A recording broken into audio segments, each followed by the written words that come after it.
Welcome back to another episode of Plays and Tactics. This episode, we are going to take each quarterfinal match, analyze it, and give you our predictions. I'm Lamar, and I'm back here with Lim and Bruce. Lim, how far? Charlie, good. Good as always, Everything man. Everything good, man. Charlie, Bruce. How far? Charlie.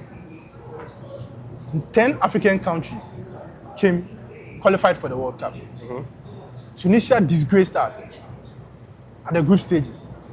So we're like, you are not part, stay there. They should stay in the US. 9 progressed to the knockout stages. Yeah. And only 1 has made it to the quarterfinals. And they are facing France of all teams. Guys, tell me something.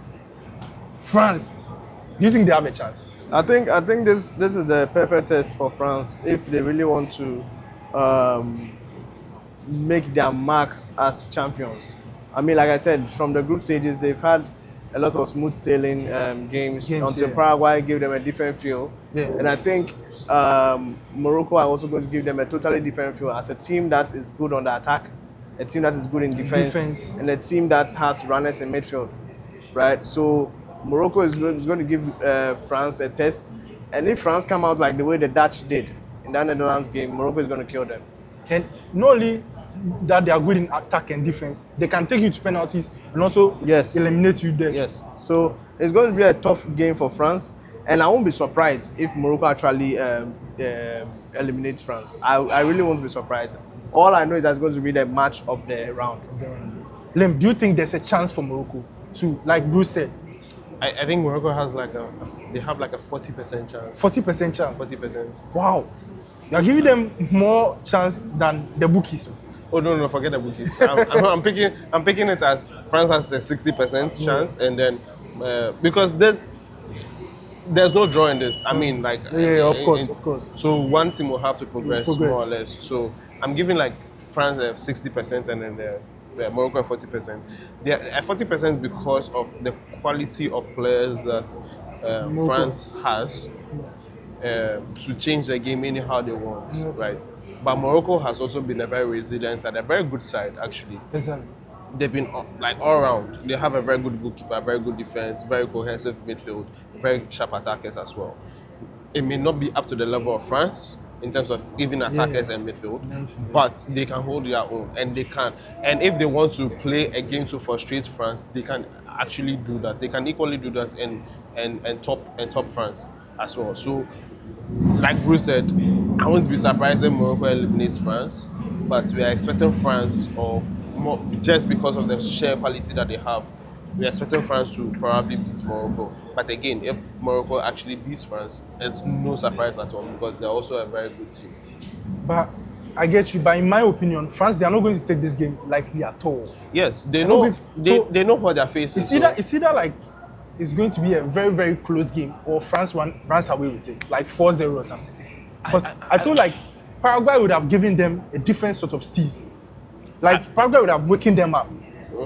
So they are going to approach this game with Charlie. These guys.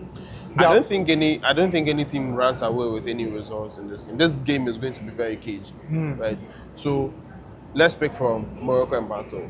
Morocco knew the sort of team they were facing, right? So they knew how to play against Brazil to not let Brazil have a lot of chances. Also, they knew how to attack. So they got their early goal until Vinicius equalized. Cancelled that lead out. It was a very end-to-end game. It was a very cagey game as well because they were able to nullify the ways that Brazil would attack them. I believe that they have the same quality, and the coach would also know how to play against France and then nullify their attack or probably frustrate them as well. He can look at the Paraguay game and then pick lessons from the Paraguay game, because Paraguay also found a way to really frustrate France. France also had their chances anyways, but they were frustrated to the point where it was just a penalty that separated, a penalty that Mbappe scored that separated them from Paraguay. I remember our last episode, you were like, France, you don't think they have a midfield. So do you think Morocco will win this midfield battle? Because they have Guadi. who's Yeah, I mean, the wonder kid of the tournament so far. Bear in mind, Boadi was hoping to get into the French team, And he and he didn't. didn't. He came into Morocco and has settled in that position. They have Unahi. I think he's been one They of have the most. Amrabat from the bench who changed the game for them. I think Unahi against- has one of the most consistent players Yes. for For Morocco, the- and I this don't World know Cup. if his performances in the national team don't necessarily translate at club level, but that guy should be in big clubs. I think Morocco is a thing for them because I think the last World Cup, Amrabat was doing everything. Yeah. He goes to a big club and Yeah. So do you think Morocco will win the midfield battle? I think they will dominate. They will have Brahim Diaz joining the midfield. They'll have Hakimi and the rest doing their runs and all of that. Saibari, I call him like a mini Benzema. Yeah. He doesn't have to be your out and out striker. He just knows how to fight the pockets and then get into positions to score. So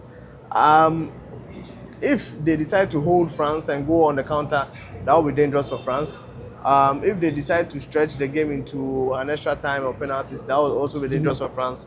I think France need to be a bit more efficient in their approach, and they need to sort of. You realize that you don't necessarily need to dominate the game, but when you have your opportunities, the moments, make use of them. So give me your prediction. I think to go to an extra time. Extra time. Who is going to progress to the next round? When they get to extra time, what's going to come? So you cannot give me an outright winner for this game. Ideally, I would have wanted Morocco back in the semi-final again, and once they are there, it's just good enough to have them go into like a final.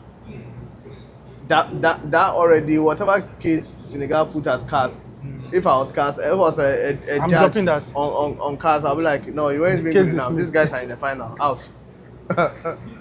So- that would do a lot for them. So you want Morocco to go through. Yeah, I want Morocco to go through. Lim, what about you? I think France would actually go through. Normal time or they'll send the game No, to but extra? even to add to that, if France go through, I think Spain don't stand a chance enough in Oh, yeah. getting into the final. Yeah, Yeah, of course. because Spain. If it's Morocco and Spain, Or I Morocco. think Morocco would topple over Spain. You And guys, if yeah, it's- you guys are getting ahead of yourself. Do you think you will get to Spain? You'll get to Spain. But you are saying that like you think France will win. Yeah, I think France will get the better of Morocco. All right. For me, I also have to go with France. I need France in this competition for a specific purpose. To face Argentina in the Of final. course, Is of it- course. for obvious reasons. For obvious reasons. But I who's can- to say Argentina is going to get into the final? Time will tell. Time will tell. The next game of the quarterfinal, Spain, Belgium. I am very, very excited for this game because I feel Rudy Garcia, after the awakening they had against Senegal, he's going to cook up some nasty No, so I think Rudy Garcia tactics for as one Spain. of the coaches that I'll mention, like he's learned game by game. Yeah, You see how Hugo Bruce with South Africa in the first game, he knew he got it wrong. Yeah. But the The next- subsequent games with South Africa, like you see South Africa playing their brand of football, right? With which coach in the right sense will bench Doku? Exactly. Which coach in the right sense will bench De Bruyne? But he will the still sa- make efficient things. And then on top of it, having a man like Lukaku, your outside the top bench. goal scorer off the bench, and every time he counts, he He scores. scores. Yeah. So it's like he's getting to understand how the team works in the long run. Yeah. His in-game management has improved, and that's the things that might help them against Spain because the Belgium team has become unpredictable. Forget about USA being one. USA had their chances. Spain can see if Lamine Yamal can have his chances. What not? Bear in mind they have Thibaut Courtois. Yeah. I think exactly. when he's in the, I don't know, but his demeanor in the Belgium national team is kind of lazy for me. Yeah. Maybe he doesn't face the kind of quality of shots he's expecting to, but I think he'll play a key role for them in this Spain game. The midfield, Lamar will play a key role. Trossard will play a key role. Van Aken. Yes, another guy Charlie. playing a key role. It's just a bummer that someone like Onana has He's gone on injured, there. yeah. But I think they have enough talent to go to push things through. And then sometime later in the game, when you bring in the likes of Doku, then Spain are going to have problems. Problems. When you bring in someone like De Bruyne, then Spain are going to have more problems. And then bringing in Lukaku, you are going to kill them. So, Lim, what do you think? Do Belgium have a chance? Belgium has a chance. Belgium. Are you going to also give them 40%? No, I think this is more 50-50 50, done. exactly, I think it's more 50-50. I'm even done. giving Belgium 60%. I need Spain out. I need them out. I don't necessarily I need think that's Spain out. sentimental, but even to think about it, Belgium sort of play like Spain. In a Because certain sense. look at how Spain sort of are one-sided now. Belgium were literally one-sided with Doku. Doku, yeah. Until he changed, until They, Rudy so Garcia that's not changed that they have Trossard, but it looks like Doku and Trossard are all on one side of the one side, yes. And another thing about them too is they have an Oyarzabal-like player in Catalan. The Catalan, So yeah. so it's like No, but the difference is that Spain tends to retain the ball. Belgium don't need the ball. Yeah, Belgium don't need the ball. So then that's the difference, because it's just a quick transition game. So they are just looking. Okay, the ball is in defense. They are flying the ball to the attack to try and score. Yeah. Right. But apart from that, so that will be the difference in the way that Belgium and Spain play. Spain would always want to retain the ball, keep the ball, and I mean, they say when you are keeping the ball or when you have the ball, then you don't need to defend. I mean, that is even defending. Yeah. That is even defending in its own sense. So I think just because of the way Belgium are a bit more direct, it poses they pose a huge threat to Spain. And then just because of the way Spain also like to retain the ball a lot more and then have people running off the ball into spaces as well, that also makes it a huge threat for Belgium. Yeah. So then, now it comes down to the fine margins. People like Courtois, probably Yamal, Pedri, Mikel Merino from the bench. Lukaku. Yeah. There are so many fine margins in this game that I see that will show up in this game. Yeah. Before I take you guys your predictions, I just want us to talk about the fullback options for Belgium, because the Kuiper and Castagna, come on, Lamine Yamal is going to have a field day. No, but I think then at the beginning of the tournament they had Thomas Meunier and someone else. Yeah, Meunier is coming off the bench. And someone else on the left back. Castagna. No, not the Kuiper. There was someone else on the left back before they brought in the Kuiper. No, then I don't remember that. Right? Okay. But nonetheless, I think Spain have a balance in their fullback options in the sense that you have Cucurella, who is very good defensively, but also on the attack provides some options. Yeah. While Pedro Porro is like heavy on the attack. Castagna, for maybe some of his defensive lapses, is a good crosser of the ball. Exactly, yeah. The Kuiper, for some time, I thought he was even an attacking midfielder. Yeah, because that guy has precision with his shooting, and he likes that shot from distance thing. Yeah. So yeah, I mean, it's going to be an open game. If you ask me my prediction, once again, maybe an extra time, or Spain maybe edging it with a Merino kind of moment again. What about you? Your prediction? My prediction is Belgium to win in normal 90 minutes. 90 minutes. Probably Lukaku. Brace. Yeah. No, not necessarily a brace, but I just know that probably Lukaku score. You pull like a last minute goal kind of. I will go with a Belgium win, 2-1 win for Belgium. Yeah. So I think it's in line with what. Yeah. I believe Lukaku will probably score like a last minute goal. Yeah. So maybe for the bookies. Because I'm not impressed with Spain. The level they showed us at the European Championships, this is not the level they are showing us right now. Well, that's true. Maybe it's also because Nico Williams is not available. So, exactly. So the right hand side there, the left hand side there is bleak. Yes. So not to say like Baena is not performing, but like Lamine. Baena is all right. But Nico Williams' sort of output is not there. And Lamine Yamal is not really having a tournament. Because all the eyes are on him. I don't think he's fully fit. I don't think he's fully fit, because in the first game he didn't even start. That was against Cape Verde, right? Yeah, he didn't start that game. Yeah. He came off the bench to try and change the game for Against Spain. Cape Verde. Yes, and like kudos to him, when he came into that game, the style or the way they were playing changed, but there wasn't enough time for him to make a difference. Make a difference that much. So it tells you how important he is to the Spain team.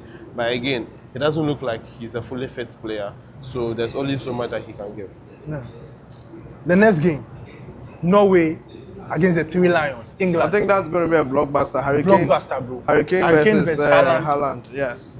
Haaland versus Konsa. I'm actually looking forward to that. I'm actually looking forward to that game. Yeah, I think that game will give us goals like the way the England and Mexico gave us. At the end of the day, to be down to who has better Composure in the in-game final third. management, which obviously might be what do we call it, Tuchel. But there's something people seem to forget about with the World Cup. This World Cup is not just about what happens on the field. It's about off-field preparations toward the tournament and all of that. I don't know any of you if any of you realize Norway actually. That's why I say they are living it like a fairy tale. They are looking at they are not really focused on training, the science behind it. When they came, they spent like days basking in the heat, lying in the heat, trying to work themselves in conditions. Their body accustomed because to the look at weather. where they come from; it's very cold. But they sort of have gotten themselves used to having seen them tired in games, as compared to other teams that you can feel the heat taking a lot out of them. So for me, I feel like these things sort of play minute factors, but the details are always going to be there. England right now, I think after 60 minutes, Declan Rice is almost finished. Elliot Anderson, yes, he's always doing it, but England can't, in the game against Norway, you can't play 2 DMs. He will play 2 DMs. It's too ski. I mean, That is why you need Kobe Menu. Yeah. That is why you need He's Kobe not Menu. even going to give Kobe Menu 1 minute. Because the moment you play 2 You- DMs, it means what? Are you going to put You those play, two? you play John Stones in midfield before giving Kobe No, Menu. so are you going to use those two to what? To mark Haaland and Odegaard? Again, maybe in terms of marking Haaland, it is Elliot Anderson, and then one of the defenders that would probably be able to do a job. Maybe Maguire. Yeah, exactly. Right. They would be able to try and do a job on Haaland. Alan is also not going to drop deep. He's just going to be a standing 9 Yes. for them, so he'll be easy to mark. And But Haaland- they But just there's have to this mark guy. back. There's this Sort guy of. that I find more. 2 players I find more dangerous than Haaland and Odegaard. Nusa. And Solot. Yes. Solot for his Solot height is able to lose players, Yeah. dribble past people. Yes. And That's why cross the who ball. plays- whoever and for plays someone there, like him right who wing. doesn't, is not even in the Right box. back. Imagine cases where, or task where it's him and Haaland in the box. Up front. Yes. Yeah, that's Because- why whoever plays the right back is going to have. Because I think as Atletico Madrid, Solot is usually the striker. Yeah. So this time around, he's playing off the wing, wing, so that it gives Haaland Haaland a chance down. the chance to play through the middle. But let's just say that in terms of a tactical change, okay, so then now you need 2 strikers in the box. He's also tall, he's big as well. I think he's strong, and all eyes on Haaland, and then he takes it. I'm sure he would definitely put the ball But at like the back of the net. after the Mexico game, not even after, during the Mexico game, even after England got a red card, the vibes England were giving was like they are just shifting 2 gears.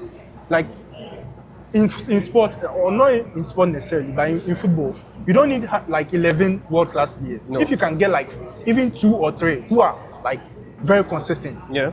that's what England has. Jude Bellingham is going to give 100% each game. Yes. Yeah, I think England have had their match of the tournament with Mexico already. Basically, yeah, because So- they were moving like you guys can't match with us.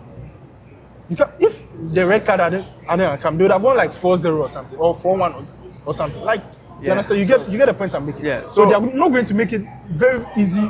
They are not going to make it easy at all for Norway. No, And I don't trust Norway's defense at all. Christopher Ayer and the other guy. No, I don't No, trust. so I be- Ostergaard, them. I believe first of all, Norway are going to be the underdogs.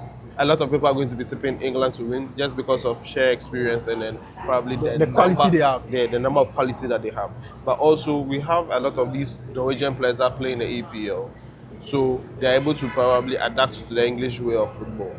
But the other thing is that the English way of football is not being managed by an English coach. It's being managed by a German coach. Yeah. So, and Tuchel is a kind of coach that would always change things in a game. Yeah. His in-game management is something else because He's not afraid to even sub you out, even No, after him subbing you inside. yes, he's not afraid to do that, and he's always tweaking the game. So at one point it's his 2 top, at another point it's a 3 forward, at another point it's players are all the players are up the pitch. So it would also come down to that managerial masterclass. But I believe that with their shared determination and the strength that the Norwegians have, they're going to pose a huge threat to England. But again, I think just because of experience, England will win this game. So you give me your prediction for the game. Yeah, my prediction is England to win against Norway. Normal time. Normal time. Like 2-1. Yeah, like a 1-0. There will be a 1-0. close margin. What about you? England. Another extra time. No, England close margin. Close margin. I mean, so I'm going for England, like 3-0. I really don't see this Norway guys, aside Haaland. But regardless, wherever I really they get don't to, they've done their own. Norway, Yeah. like I said, it's like They are there playing. for the vibes. It's like playing FIFA against someone who does not play FIFA. It's very and they difficult. score you. Yeah, it's very, very, very. I'm not saying they don't know how to play football. It's that kind of thing where they don't have anything to lose. Yeah, they are there for the good times. Morocco had that feeling in 2022. 22. Yeah, that's why they were very difficult Right? to play against. But now Norway have it. They don't have anything to lose. So Yeah. it's up to England to actually prove that they can do it. Yeah, because you are there, you're having fun with it, and then you've made it this far, round of 16. Now you're in the quarterfinals as well, so they can only have fun with it and probably even beat England, and then they're in the semi-finals as well. So at this point, it's just having fun with it, no pressure, just go into every game and then just enjoy it because it's a World Cup. Yeah, exactly. And talking about teams with no pressure, the final game for the quarterfinals, Switzerland is facing Argentina. Switzerland, you have no pressure. Calma, for me. Yeah, no pressure, but you must win. No pressure, but you must win. Guys, give me your thoughts for that game. Lim, you first. So with that game, I don't see how probably Switzerland will beat Argentina. Again, for Argentina, they have had a way of playing that doesn't get them tired, but still gives them a lot of results. They don't care about playing on the wings, so they don't care about wing play, right? Theirs is just to possess the middle, make sure that the middle is packed, and then they have Rodrigo De Paul, McAllister. They are bulldozing their way in the midfield, right? They are fighting for every ball there. So that is going to be that is where I think the game will be won, in midfield. If Switzerland have a different tactics to counter that, it will be probably to stretch the play, and depending on how quick their wingers are, then probably they'll pose a threat to the defense of Argentina. I think it's going to be a midfield battle. Switzerland do have an experienced defense. Once again, it's one of the teams that have been there over the years. At this point, I feel like they're all a bunch of old men, but they know the job, they know each other. And the midfield job, if you have someone like Fruela, you have Shaka, you have Zakaria, whatever his name is. I think they're a good match for Enzo, McAllister, and whoever stands in that midfield. So give me your prediction. Extra time on that. Extra time win for Argentina. Possibly. What about you? I think normal 90 minutes win for Argentina. Normal 90 minutes win for Switzerland for me. There's something about this Switzerland team that, I'm surprised you guys don't see it. They're not a team full of stars and those stars. They don't. They're a team they are a team. They've been at the last Euros. Yeah. They were there. They know how to play these sorts of games. You understand? They are not and a even the Portugal. Euros before the one that Spain won, they took out France. Do you remember? Yeah. Okay, I don't remember. Yeah, Pekovic was their coach then. Yes. They took out France. Them taking out the juggernauts is nothing. Nothing for them. But you it will stand the world. It will stand the world in the sense that if Switzerland beats the defending champions, nobody saw it coming, or nobody would probably give Switzerland really a chance, apart from the Swiss. And me. And you. Yeah. You would give Switzerland a chance. Switzerland a chance, but I mean, the rest of the world will not really give Switzerland a chance to beat Argentina, especially for the way Argentina have won games, right? A moment of Messi magic, fine margins, all those things, referee decisions, all everything all mixed together. And I also feel like Argentina don't have the legs in their match against Switzerland. Switzerland is going to trade them. And after the 70th minute, the mistakes will start happening. Switzerland will look at that. So let me the Argentina game against Austria, right? In the first half, or even before the hydration break, Australia had a way to defend against Argentina, and they were attacking Argentina. So they really held Argentina really close to their goal, and then they were making life threatening for Argentina. But I think when they came back, Argentina found a way to counter what Austria was doing. or Austria was doing. So it is that moment of the coach seeing what is happening and then instructing his players that, okay, don't stay compact anymore, open up. Just Even play did wide. that against Egypt also, sending Messi to the right wing. Yes. For the process. So it is about the sort of players that you have, and then the different systems that you can probably there were different ways you can shift these players that it will still I work. think if you realize, Scaloni is living in a moment of, wow. Yeah. Like, yeah. You realize that even after the game, they're doing his press conference, like he knew that my tactics know the way. You know the way. Like if the in-game adjustments the guys are making, that's what's making them win the Yes. game. So like that's why I'm even more confident that Switzerland can do the job. No, so if you are changing your style of play, or if you are changing your approach in game, it is way better than probably sticking to one style Yeah, of of play. course. And then And it's not working, they are And still it's not sticking. working because usually that is what they have rehearsed. But if in game you are able to tweak different things and then your players are able to respond, I think that is even more brilliant to the team and to the coach than any other thing. So I think just based on that, Argentina will win against Switzerland. Bruce predicted Argentina winning in extra time. Yeah. You are saying Argentina will win extra Normal time. 90 I'm saying minutes. Switzerland will win in normal time. This has been another episode of Plays and Tactics. We just analyzed the quarterfinal games and give our predictions. Comment your predictions in the comment section. Remember to like, comment, share, subscribe, and do all that.